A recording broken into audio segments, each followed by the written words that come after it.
नमस्कार दोस्तों, मैं हूं आपका होस्ट सूरज कुमार और आप देख रहे हैं IGNOU IQ Hindi YouTube channel. आज हम बात करने वाले हैं BPAG 172 जिसका शीर्षक है शासन, मुद्दे और चुनौतियां। इसमें हमने ऑलरेडी इकाई 3 तक पढ़ लिया है जिसके सारे वीडियोस हमारे चैनल के प्लेलिस्ट में अवेलेबल है। आज हम बात करेंगे इकाई 4 की जिसका शीर्षक है शासन में हितधारक। चैप्टर में आगे बढ़ने से पहले आपको बता दें कि अगर आपको हैंड रिटर्न या PDF में असाइनमेंट चाहिए तो आप दिए गए नंबर पर फोन कर सकते हैं। आपको क्रैश कोर्स ज्वाइन करना है जून एग्जाम के लिए, आपको बुक नोट्स चाहिए या क्वेश्चन बैंक चाहिए और रेगुलर जूम की क्लासेस में जुड़ने के लिए, शामिल होने के लिए और लाइव क्लास लेने के लिए भी दिए गए नंबर पर फोन कर सकते हैं। जूम क्लास की खास बात यह है कि आपको वहां पर लाइव पढ़ाया जाएगा जिसमें आपके रोज क्लास चलते हैं और एग्जाम से पहले आपके सारे सब्जेक्ट सिलेबस कंप्लीट कर दिए जाएंगे विद क्वेश्चन आंसर।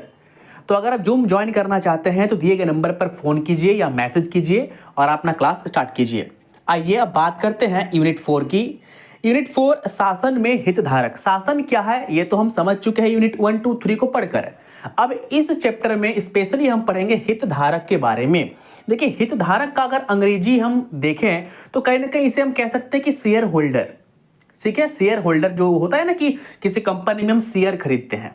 आई बात समझ में? तो ये भी कुछ उस प्रकार का ही है। उस प्रकार का कैसे है? हितधारक का अगर अर्थ को आप गूगल करें, क्योंकि हमारे पास फोन है, हम लोग गूगल करते हैं, कुछ समझ में नहीं आता है तो आप भी गूगल कर सकते हैं।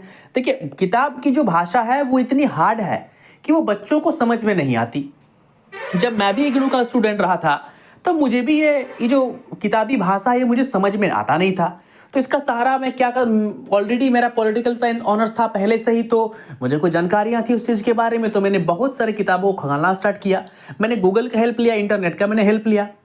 तो उसी प्रकार आप भी ले सकते हैं। कोई जरूरी नहीं कि जो है किताब से ही आप पढ़िए। आपके पास बुक है, आप टॉपिक देख लीजिए और खुद से पढ़ने का ट्राई कीजिए। तो हितधारक का अर्थ होता है कि किसी भी चीज में शामिल रहना।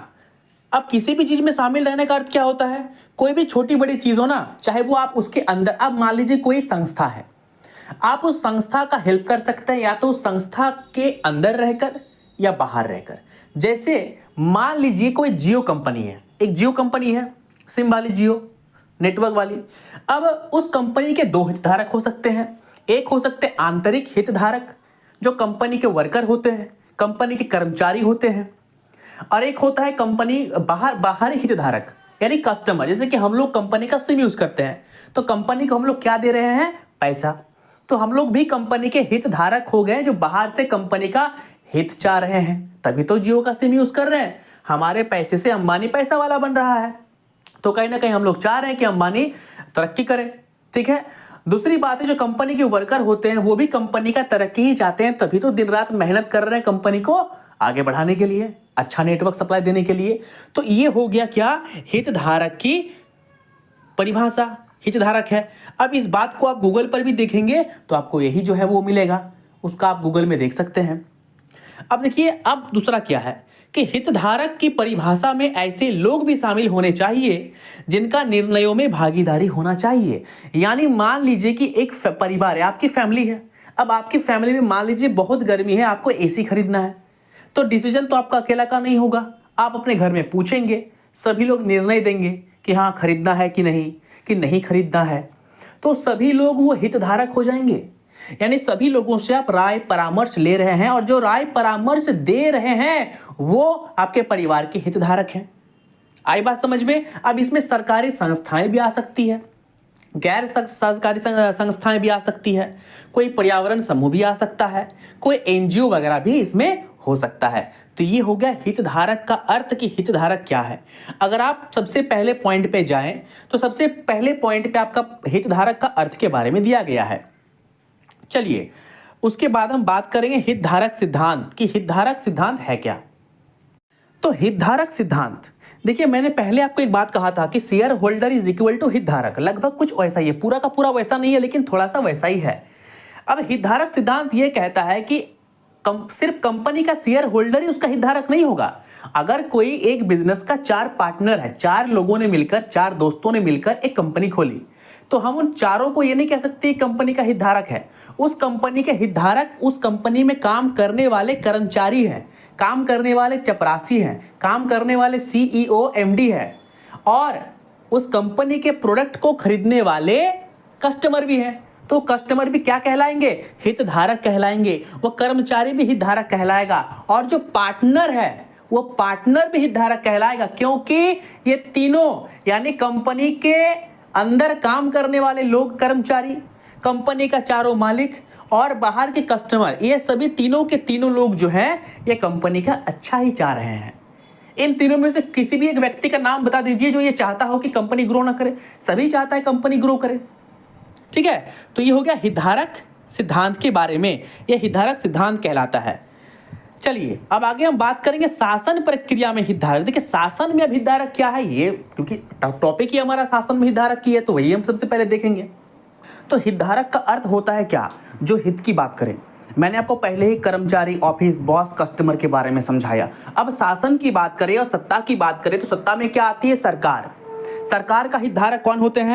शासन को चलाने वाले, शासन प्रक्रिया में सत्ता में जितने लोग, जितने नेता मंत्री शामिल है वे लोग, और साथ ही साथ जो मतदाता यानी कंपनी में कर्मचारी था, ठीक है। तो शासन में, सत्ता में क्या हो जाएगा? उसके जो वोट देने वाले होते हैं, क्योंकि अगर आप कांग्रेस को चुनते हैं या भाजपा को चुनते हैं या किसी और पार्टी को चुनते हैं तो कहीं ना कहीं आप उसके हितधारक बन जाते हैं, और उसके बाद उस शासन प्रक्रिया में जितने भी लोग हैं, जितने भी नेता हैं, मंत्री हैं, सभी लोग चुनाव करवाने वाले सभी क्या हो जाएंगे? शासन के हितधारक के अंग हो जाएंगे। तो शासन में हितधारक ये हो गया। अब इसमें दो चीज आता है, कभी कभार होता है कि पार्टी अपना बहुमत लाती है तो एक पार्टी की सरकार बनती है, और कभी कभार जब पार्टी अपने बहुमत की आंकड़ा को छू नहीं पाती है तो अलायंस पार्टी यानी गठबंधन की सरकार बनती है। और गठबंधन है क्या भैया? एक है NDA, जो भाजपा की गठबंधन की पार्टी है, सब मिलाकर NDA कहते हैं। और अभी नया जो आपका आया है वो है इंडी अलायंस, जिसका पूरा नाम दिया गया INDIA। मैं इसे इंडिया नहीं कहूंगा, इंडी अलायंस कहूंगा, ठीक है।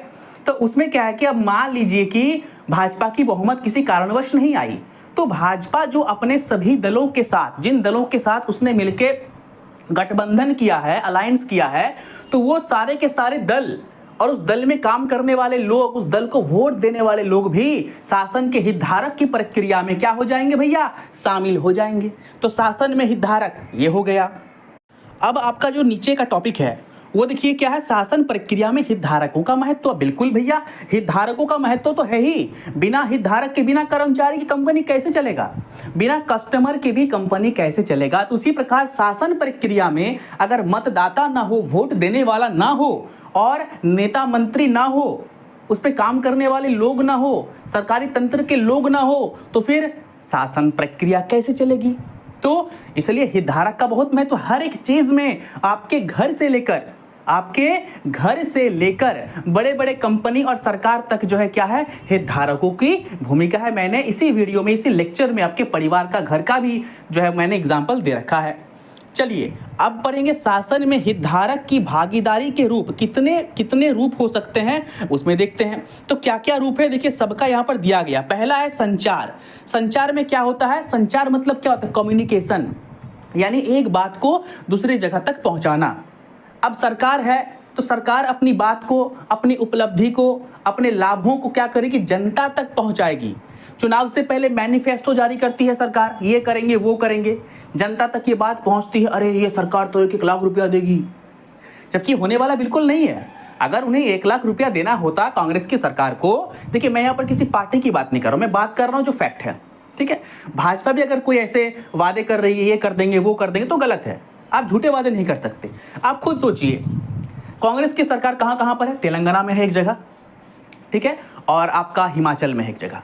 तो हिमाचल में और तेलंगाना में कांग्रेस की सरकार है, बहुमत की सरकार है। मान लीजिए तेलंगाना में तो बहुमत की सरकार है, तो सबसे पहले वो वहां के महिलाओं को 1 लाख देना, वो क्यों नहीं दे पाए? जब तुम एक छोटे से राज्य तेलंगाना में 1-1 लाख रुपए महिलाओं को नहीं दे पा रहे हो, तो फिर तुम इस पूरे देश के महिलाओं को तुम 1-1 लाख कैसे दोगे? और पैसे कहां से लाओगे? 40 करोड़ महिलाएं हैं जो लाभुक होंगे, यानी हर साल 40 लाख करोड़। अरे भाई, देश का बजट देख लो कितना है, देश का बजट तो देख लो कितना है, टैक्स से कितना पैसा आ रहा है देख तो लो, बाहरी देशों से कितना ट्रेड कर रहे हैं देख तो लो। तो देखिए, जो कम पढ़े लिखे लोग होते हैं उनको फैक्ट पता नहीं होता। 1-1 लाख रुपए देगी सरकार, अरे बाप रे इसको वोट दो।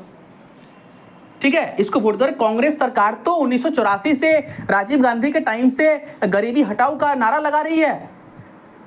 क्या गरीबी अभी हट पाई है? गरीबी क्या दूर हो पाया है? नहीं। भाजपा की बात करें तो वो भी बहुत सारे ऐसे वादे करती है जो वो पूरा नहीं कर पाएगी, झूठ मूठ के वादे। तो सरकार की जो वादे होती है ना, ठीक है, वो बस कहने के लिए होती है। तो जो भी हो, बात जनता तक पहुंचती है। अभी चुनाव का दौर चल रहा है, 5वां चरण कंप्लीट हो चुका है, 2 चरण बाकी है, यानी हमारे क्षेत्र में चुनाव होना बाकी है। अभी नेता मंत्री आएंगे, ये कर देंगे, वो कर देंगे, फलना कर देंगे, ढिमकाना कर देंगे, बहुत कुछ बोलेंगे, बात पहुंच रही है, वही संचार है। उसके बाद है परामर्श। परामर्श का अर्थ होता है कि बैठकर बात करना, क्या प्लानिंग किया जाए, क्या नहीं किया जाए, कैसे होना चाहिए, कैसे नहीं होना चाहिए। भागीदारी, भागीदारी मतलब मैंने आपको पहले ही समझा दिया है। शेयर होल्डर, शेयरदार, यानी एक काम में 2 लोग हैं तो दोनों की भागीदारी है, एक काम में 10 लोग हैं तो 10 लोगों की भागीदारी है। तभी तो कहते हैं कि शासन में किसकी भागीदारी है भैया? शासन में भागीदारी है जनता की। प्रतिनिधित्व, एक पार्टी का एक बड़ा नेता होता है जो उस पार्टी को लीड करता है।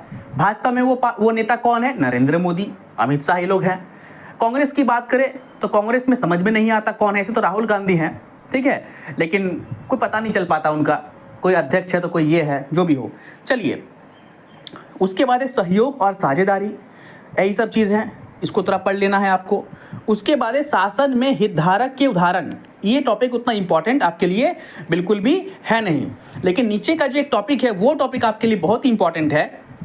लेकिन इसको एक बार हम लोग देख ही लेते हैं कि शासन में हितधारक का उदाहरण क्या दिया गया है। इसमें आप कोई भी उदाहरण ले सकते हैं, किसी कंपनी के एग्जाम्पल को ले सकते हैं, क्योंकि हम लोग क्या पढ़ रहे हैं? हितधारक, यानी कॉर्पोरेट सेक्टर की हम लोग बात कर रहे हैं। तो कॉर्पोरेट सेक्टर की जब भी बात करेंगे तो आप किसी कंपनी के एग्जाम्पल को ले लेंगे कि कंपनी में काम करने वाले लोग हैं, बॉस हैं, कर्मचारी हैं, स्टाफ है, वाटर बॉय है, जो पियोन है वो है, चपरासी है, झाड़ू मारने वाला है, और आखिर में क्या है? कंपनी के कस्टमर, उस कंपनी के जो प्रोडक्ट खरीद रहे हैं। तो इसका एग्जाम्पल ले सकते हैं हम लोग, किसी सरकार का एग्जाम्पल ले सकते हैं, किसी पार्टी का एग्जाम्पल ले सकते हैं। वो एग्जाम्पल आप अपने मन से दीजिएगा, ठीक है, ये बुक से देखकर नहीं दीजिएगा। बुक में बहुत उल्टा पुल्टा चीज़ जो है वो दिया गया है, मेंशन किया गया है, तो आपको समझ में नहीं आएगा। तो आप अपने हिसाब से जो भी एग्जाम्पल आपको अच्छा लगे वो एग्जाम्पल आप दे दीजिएगा, ठीक है। चलिए, अब पढ़ेंगे समुदाय आधारित योजना। देखिए, समुदाय का अर्थ होता है एक समाज, और जब सरकार कोई योजना चलाती है तो किसी एक व्यक्ति के लिए नहीं चलाती है, वो पूरे समुदाय के लिए चलाती है। समुदाय बोले तो पूरे मानव कल्याण के लिए, पूरे मानव समाज के लिए वो चलाती है। आयुष्मान भारत आया, सबके लिए आया। सुकन्या समृद्धि योजना आई, सबके लिए। उज्ज्वला गैस योजना भी सबके लिए। तो सरकारी योजनाएं समुदाय के लिए होती है, किसी खास व्यक्ति के लिए, किसी खास परिवार वर्ग के लिए नहीं आता। सरकार ने कभी ये नहीं कहा कि ये स्कीम हिंदुओं के लिए है, ये स्कीम मुसलमानों के लिए नहीं। सरकार की सभी योजनाएं समुदाय के लिए होती है, समुदाय पर आधारित होती है। चलिए, इसी के साथ जो है आपका ये चैप्टर खत्म हो चुका है। अब आगे हम आपका यूनिट 4 का वीडियो भी जल्दी अपलोड कर 5 का वीडियो भी जल्दी अपलोड कर देंगे।